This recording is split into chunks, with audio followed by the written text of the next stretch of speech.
이제 그 강규현 교수님은 문재인 정부 때 해직이 아니라 해임이죠. 해임된 KBS 이사셨죠. 그리고 소송 끝에 이겼고, 소송 끝에 문재인을 상대로 낸 소송에서, 대통령 상대로 낸 소송에서 이겨서 해임 무효 소송에서 승소를 하셨는데, 본인의 50대가 다 갔다. 쟤네들이랑 싸우고. 그래서 저 민주노총 애들, 언론노조 애들이 명지대 찾아가서 수업하는데 난리치고 몸싸움하고 망신 주고 그거를 다 끝까지 버텨내신 분입니다. 그리고 이제 강창성 장군의 아드님이시기도 하고, 강창성 장군님의 아드님인 게 내가 왜 그러냐면, 그 96년 꼬마 민주당 때 제가 용산 이태원 출신이잖아요. 그때 강창성 장군님이 용산에 출마하셨었거든요. 그리고 저는 그때 꼬마 민주당 자원봉사 하느냐고 그때 용산이어서, 그게 남영동 아시나요? 남영동이 있고 남영역이 있는데, 그 남영역에 보면 철길이 하나 있어요. 설린중학교 이렇게 가는, 거기 그쪽에 그 철길 들어가는 사거리에 거기 사무실이 있었었는데, 선거 사무실이 있었었는데 거기로 왔다 갔다 했던. 그래서 그때 왔다 갔다 하다가 이제 막 저는 노무현, 종로 쪽에 노무현이 재밌어서 96년 총선 때 그때 이제 지나가다가 이제 서로 그랬던 인연도 있는 거고 그렇습니다. 그래서 그때 그랬냐고, 그래서 내가 그때 한 사무실에 몇 번 갔었다 뭐 그런 얘기하고 그래서 제 청춘도 생각나고, 그때 제가 만 21살인 거거든요. 96년이면 제가 75년생이니까 만 21살인데, 그리고 정치판 현실 정치판 좀 구경하겠다고, 선거판 좀 구경하겠다고 이제 그랬었던 기억도 나고 그렇습니다. 영숙이 누나 감사합니다. 이제 좀 본격적으로 얘기를 좀 해볼게요. 이 언론 관련돼서 제가 지금 얘기를 하고 싶은 게, 언론 노조하고 이런 거 얘기를 하고 싶은 게, 그 KBS하고 MBC 이런 조직이 있잖아요. 이런 조직에서 여러분, 권력이라는 건 결국은 인사 예산 정책이거든요. 그러니까 KBS, MBC로 하면 인사권, 예산권, 그리고 정책이라고 하기엔 저긴 편성권이죠. 어떤 방송사라는 데는 어떤 프로그램 내보내고 어떤 프로그램 제작하냐 이런 거니까 결국 편성 이런 거 관련된 게 조직을 장악하는 건데요. 그게 이제 권력이라는 건 이 어느 조직이나 인사와 예산, 정책을 결정하는 게 권력이고 힘인데, 그 권력의 집행을 의논하는 곳이 바로 이사회죠. 그 이사회는 조직의 최고 결정 기구이자 권력의 알파와 오메가다라고도 부를 수 있는데, 이사회를 장악한다는 게 결국 인사, 예산, 정책을 틀어준다는 거죠. 이거 일반론적인 얘기를 좀 해야 지금 우리나라 돌아가는 꼴이 좀 보입니다. 이 시청료 문제나 기타 등등도. 근데 여러분, 우리가 이사 그러면요 어때요? 높은 분이죠. 높고, 야 성공했다, 인생 성공했네, 이사까지 갔으면 성공했네, 보통 이렇죠. 명예로운 자리고 뭐 높은 자리입니다. 근데 이 좌파의 진지전이라는 건 결국은 그런 자리요, 의사결정을 하는 자리를 먹고 자기네들이 인사, 예산, 정책을 다 장악하는 게 결국 그게 진지전이에요, 여러분. 그러니까 진지라는 뿌리가 있고 인사, 예산, 정책이라는 열매가 있는 거죠. 뿌리를 장악하면 열매를 따먹을 수 있다. 그게 좌파의 진지전입니다. 대한민국 우파가 지금 이거에 되게 취약해요. 뭐냐면요, 우파는 열매를 따먹는 뿌리가 뭐라고 생각해요, 여러분? 자기 잘난 거라고 생각하거든요. 자기 잘난 거, 집안, 인맥 이런 거라고 생각하거든요. 그러니까 옛날엔 높은 자리를 가는 건 고시 붙고, 공부 열심히 해서 고시 붙고 서울대 출신에 동창회 잘 나가고 집안 좋고 혼맥 좋으면 그럼 높은 자리 가는 거야. 그게 대한민국 우파였어요. 근데 지금은 그게 아닌 거야. 무슨 얘기인지 이해가 되시나요?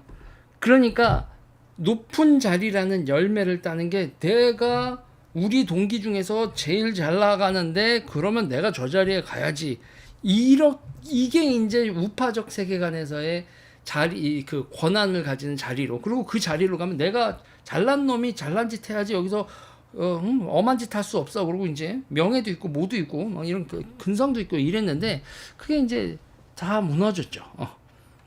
다 무너지는 거예요. 어느 순간부터 자기긍지가 아니라 줄서기로 자리를 가는 그런 시대가 너무 크게 열렸고, 정치 쪽으로 가는 자리가 다른 사회, 금융이라든지 이런 자리보다 매력이 떨어지는 그런 일까지 벌어졌죠. 그래서 이제 좌파들의 진지가 막강해지는 거죠.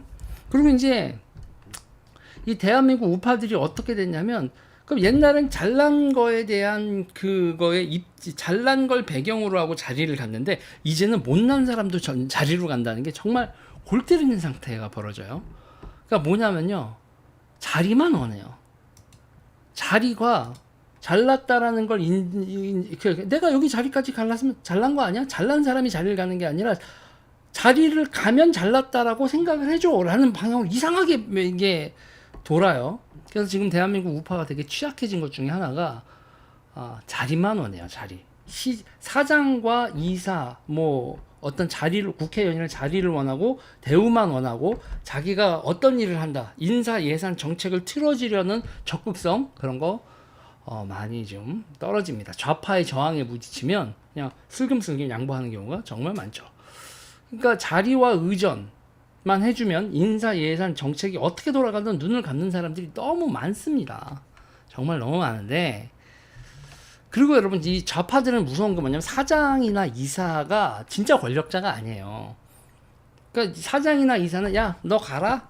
네, 감사합니다 하고 가는데, 그게 그냥 대통령 권력이나 이런 게 아니라 거기 그 진영이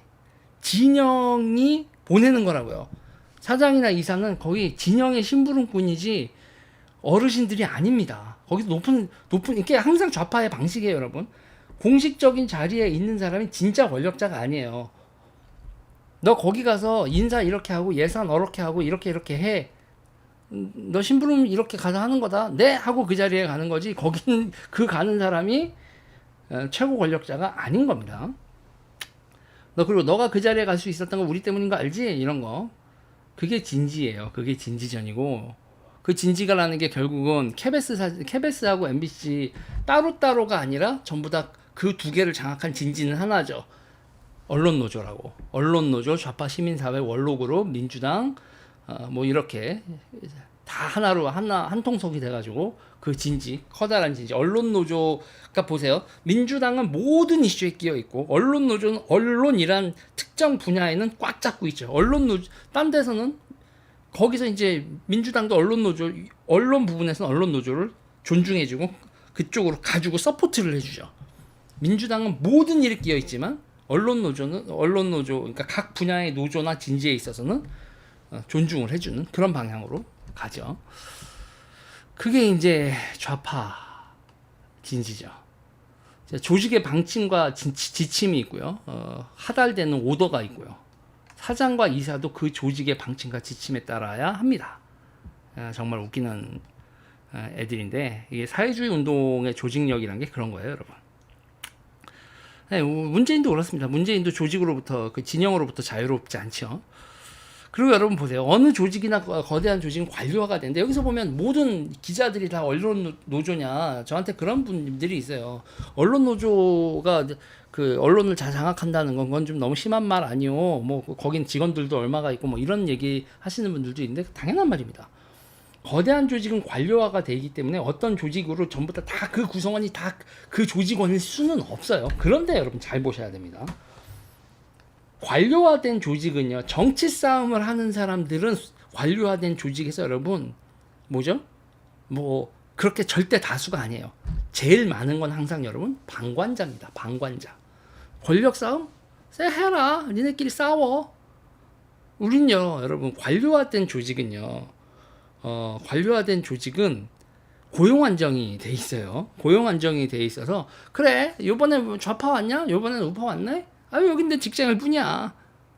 아유 윗분들 잘 모실게요. 입에 혀처럼 굴게요. 그게 관료들이에요, 여러분. 관료들이 살아남는 특징이거든요. 이게 지금 언론사들도 되게 관료화되어 있습니다. MBC하고 KBS는 관료화가 돼 있어서 이쪽이나 저쪽이나 나는 월급이 가장 중요하다. 여러분 이거 월급이 가장 중요하다라는 거 이거 무서운 말입니다. 휘말리지 말고 윗사람이라고 오면 잘 모시고 몸보신하자. 이런 사람들이 상당히 많아요. 그런데 그 사람들 있잖아요. 그 사람들은 좌나 우나 이렇게 양쪽을 보면서 양쪽으로부터 다 이익을 얻죠.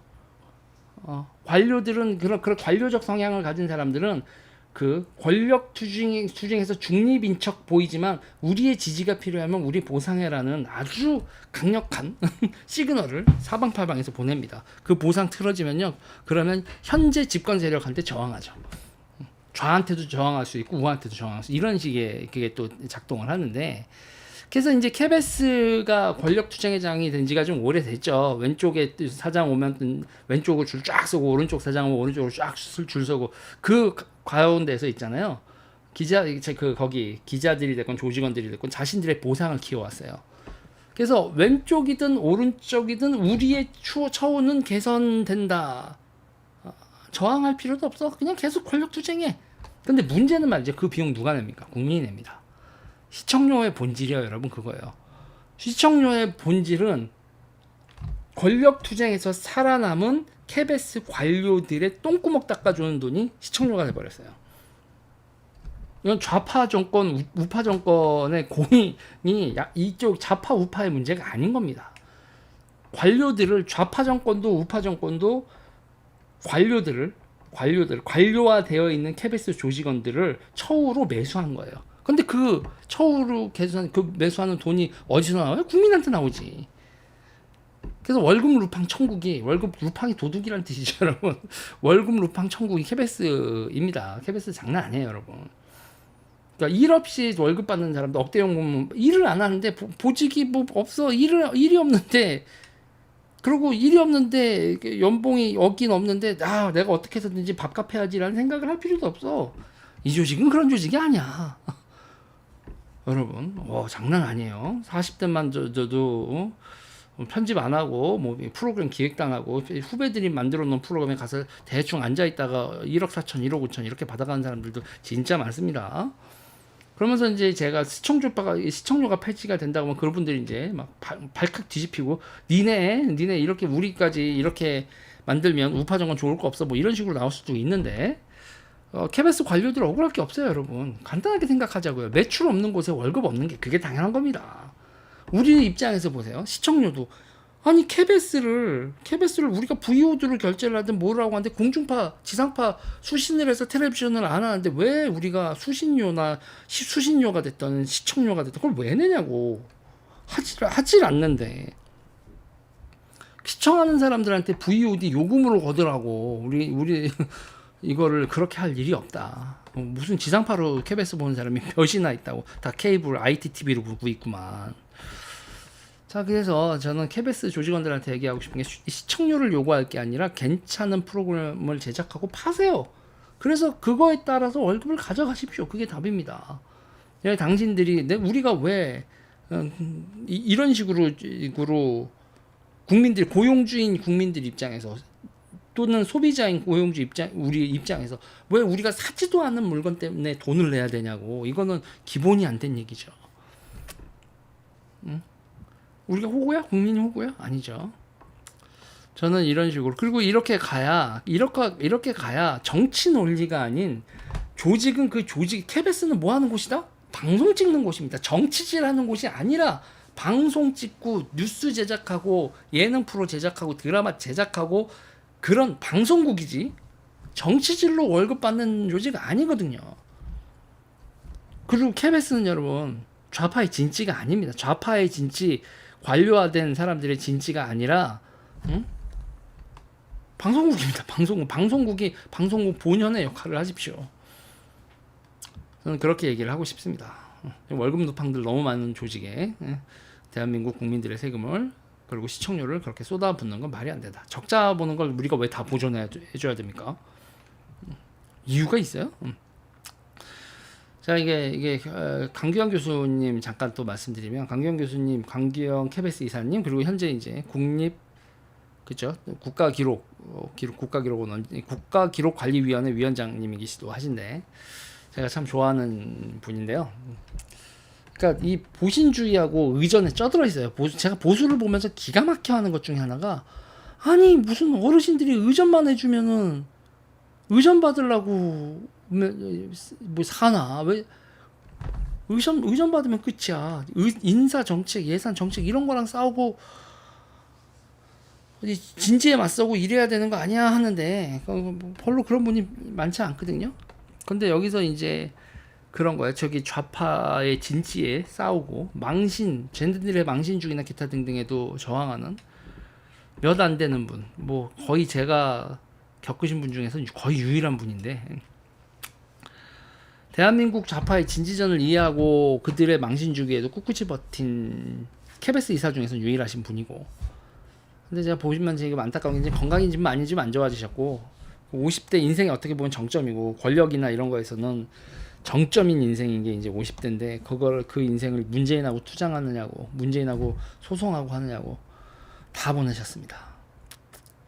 그러니까 제가 탄핵 사태 후에 문재인 탄핵 사태하고 문재인 정권 5년 동안 보니까 이제 제가 이제 문재인 정권에서 저도 이제 나름 뭐 스피커고 뭐하고 하다가 이건 아니지 않냐고 하다가 여기 와가지고 넘어와가지고 쭉 보면서 우파 시민사회도 많이 성장한 게 보이는데, 근데 우파는요 보니까 정당, 용산 비서실, 우파 언론들 사이에 정보 교류도 별로 없고, 그 진영의 인사, 예산, 정책, 그게 진영 자체에 그런 게 없어요. 그냥 다 개별적인데, 그렇다면 토론이라도 해서 우리의 노선을 결정을 하고 그래야 되는데, 그것도 다 진영 내 노선이나 이런 것도 이게 뭐 이런가. 그리고 보면, 그러니까 대한민국 보수는 권력을 대통령 측근들이 장악하는 거야. 대통령과 대통령 측근들이 권력을 완전히 전유하고 인사, 예산, 정책을 집행하는데, 아니 대통령 권력이 뭐 몇 년이나 간다고. 그러니까 진영의 노선도 불분명하고, 누가 옆에 대통령 측근한테만 접근만 하면 인사도 난리 버거지가 나고, 노선도 난리 버거지가 나고, 뭐 정책도 그냥 훅 바뀌어. 그리고 자리를 차지하기 위해서 대통령과 그 측근들한테 접근하기 위한 눈 돌아간 탐욕의 투쟁만 넘쳐나지 우파의 노선이 없더라고요. 제가 지금 최근에 한 5가지 이슈에 있어서 기겁을 하는 게 교육, 의료, 국정원, 노동, 대법원 인사, 한 5가지 쭉 보고 있으면서 제가 좌파의 노선이 이 정부에서 관철되는 걸 보고 있거든요. 그래서 이거 뭐지? 뭐지 이렇게 봐요. 그러니까 문재인 같은 경우에는 진영으로부터 자유롭지 않거든요. 그러니까 좌파 진영으로부터 자유롭지 않은데, 여기는 우파는 보니까 대통령으로부터 진영이 자유롭지 않아. 대통령이 뭐라고 하면 진영이 우르르 다 쏠려가는 거야. 그래서 여기가 이렇게 양쪽이 이렇게 다르구나.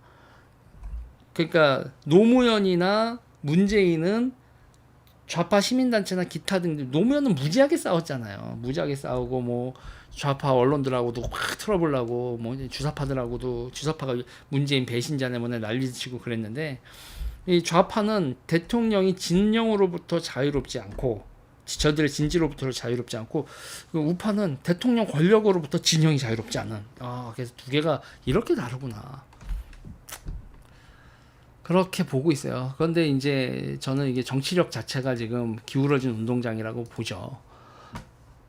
저는 우파 되게 지리멸렬하고 결함 많은 진영이라고 보고요.